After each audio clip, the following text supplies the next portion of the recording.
पिता पुत्र पवित्र आत्मा के नाम पे आमीन आमीन आमीन। ओ पवित्र आत्मा आजा आजा मेरे प्रार्थना में आजा। आज का प्रार्थना ही जीवन देता है, इस प्रार्थना में आजा। हो पवित्र आत्मा आजा मेरे लोगों को छू जा।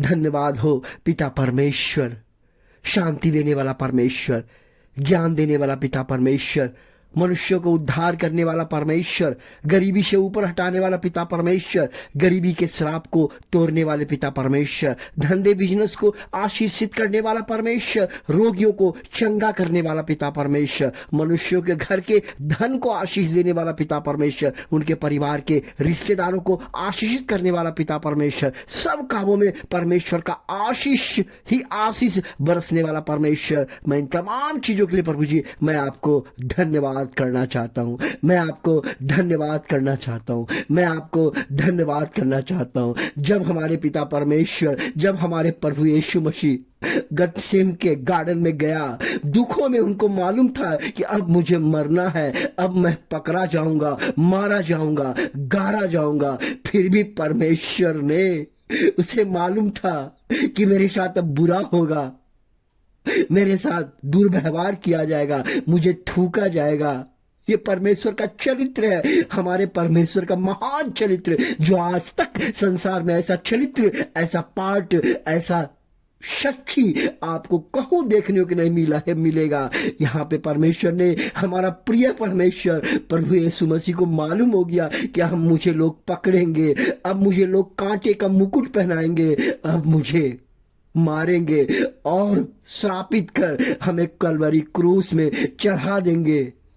परमेश्वर ने इन तमाम चीज मालूम होने के बाद भी परमेश्वर ने गतसेमनी का गार्डन में प्रार्थना गए, गार्डन का मतलब एकांत में गए और प्रार्थना करते रहे और अपने शिष्यों को बोला आप लोग बैठिए यहाँ पे, मैं जाके प्रार्थना करके आता हूँ। उन्होंने प्रार्थना किया, हे परम पिता परमेश्वर, हो सके तो ये प्याला, ये जो मेरा प्याला है, जो कष्ट का प्याला है, अगर कट जाए, लेकिन मेरा इच्छा पूरी नहीं हो, आपका इच्छा पूरी हो। आज परमेश्वर हमको सिखा रहा है, कुछ भी आप प्रार्थना कीजिए, बोलिए मेरा इच्छा नहीं प्रभु, आपने मुझे संसार में भेजा है, मैं आपकी इच्छा पूरा करने आया हूँ। परमेश्वर ने ऐसा प्रार्थना किया, आपका इच्छा जो आप करना चाहते हैं वो कीजिए, लेकिन मेरी इच्छा नहीं प्रभु, आपकी इच्छा पूरी हो। और ऐसा उन्होंने प्रार्थना किया दुख में और संकट में। परमेश्वर आज मुझे सिखाता है, ज्ञान देता है, आप लोग को बताता है कि हमेशा हिम्मत नहीं हारिए, हमेशा प्रार्थना करना चाहिए और हमेशा हर बातों में परमेश्वर को धन्यवाद देना चाहिए।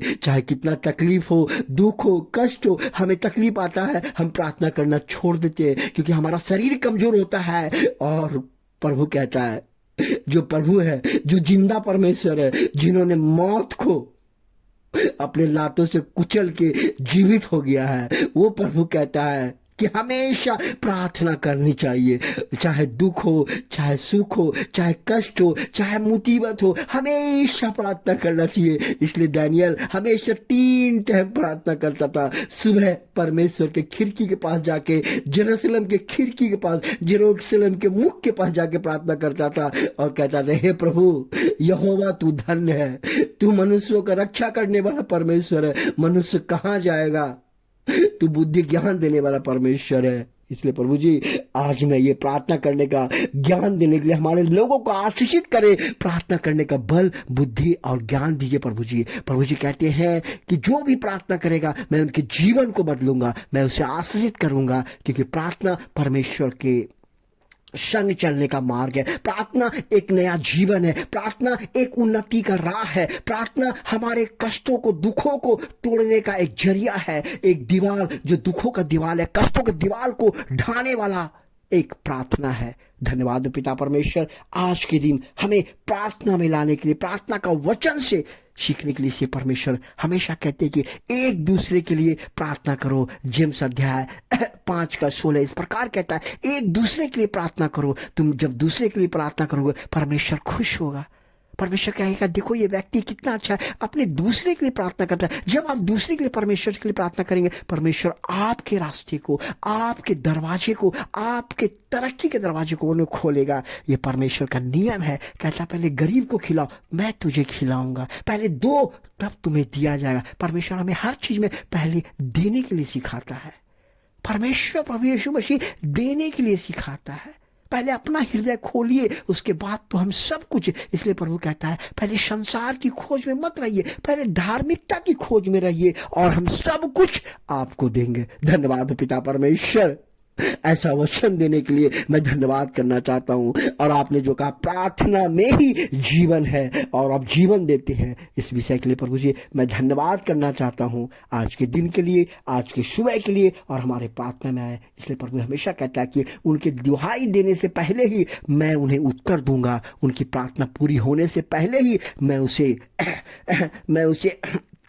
समझ जाता हूँ, सब कुछ करता हूँ। ये परमेश्वर का वचन इस प्रकार कहता है कि वो सब कुछ पहले से ही जान जाता है ना, ये पहले से ही जान जाता है। यह प्रार्थना के लिए प्रभु जी मैं धन्यवाद करना चाहता हूँ। हमें आशीर्वाद दे, हमारे पापों को, हमारे आंखों को, हमारे शरीर को शुद्ध करे और हमारे प्रार्थना वाक्य हमारे लोगों के आज जो भी वो जीवन में जिएंगे, जहां कहीं भी जाएंगे, उनको आशीषित करके उसके धंधे, बिजनेस, काम में पिता परमेश्वर उनके कष्टों में आशीर्वाद दीजिए, क्योंकि वो जानेंगे और पहचानेंगे और परमेश्वर उनके जीवन को आज बदलिए, शांति दीजिए। हालेलुया, हालेलुया, हालेलुया, आमीन, आमीन, आमीन।